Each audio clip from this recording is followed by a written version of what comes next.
Hi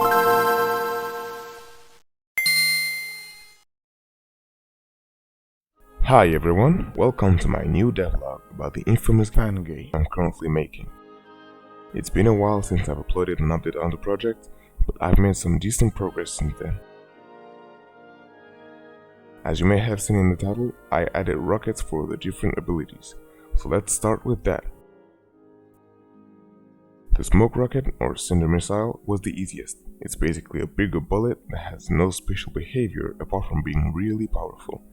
The effects were also fairly easy to replicate using VFX graph. But before that, I actually started by the video rocket, or bloodthirsty blades. Its logic seemed to be the most complicated at the time. It's basically a homing missile.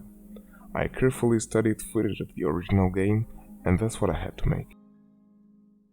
A projectile that sticks to the target, 3 swords with trails that will go towards it.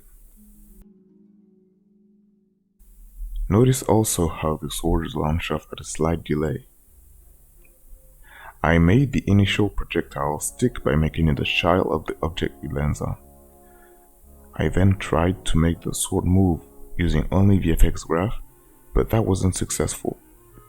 So I quickly modeled a master sword lookalike in Blender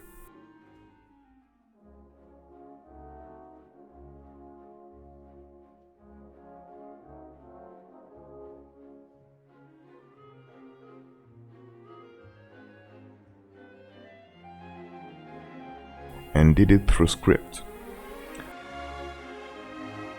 I used DoTwin for the sword's initial movement, some simple logic to get them to follow the target, and just animated them to spin. After a little bit of polishing and bug fixing, it was done. For the concrete rocket or concrete barrage, the effects were a bit weird, but nothing too complicated. I also noticed that it behaved differently depending on the size of the obstacle, so I used different tags and different particle systems to replicate this behavior. It is not a completely bulletproof system, however, so I might do things differently later in development. And finally, I did the neon rocket, or phosphor beam. Because it was a very fast attack, I had to experiment on different ways to reproduce it. At first, I did it similarly to the neon bolt, with a particle trail that goes very fast. It was working, however, there were quite a lot of issues. The way the particle system was set up, it sometimes did not display all the particles, and I had problems with the collisions too. Then I tried a different way, with a line renderer component. When the player shoots the beam, it sets the start and end positions to be the player and the impact point. I just have to make an explosion appear when the beam connects, and that's it. The second one turned out to be the right one, giving me exactly what I wanted. The second thing I've done was implement the draining mechanic.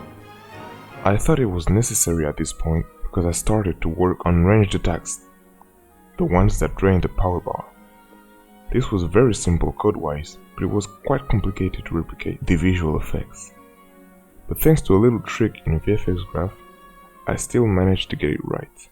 Oh, and I know that right now it looks like I'm only draining smoke, but the other ones look really complicated to replicate, so I'll get it done later. And that's it. This is basically everything I've been working on since last time. I also polished some things, like the comet drop who wasn't making the camera shaking every time, or a bug that made it possible to hover on the ground. Finally, before you click away, I just want to tell you, I have set up a Patreon where I'll be posting more frequent updates, and I will upload the latest version of the game. You don't have to, but feel free to join if you want to support the channel and the project. Thanks for watching my devlog. If you enjoyed it, please leave a like and consider subscribing to my channel.